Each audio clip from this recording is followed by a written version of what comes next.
Hello and welcome to this video. Today I'm going to guide you through a step-by-step tutorial on how to use MailerLite for beginners.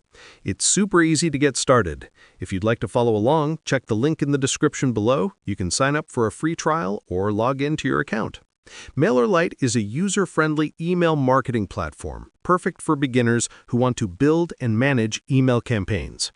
After logging in, go to Account Settings and fill in details like your company name, address, and website.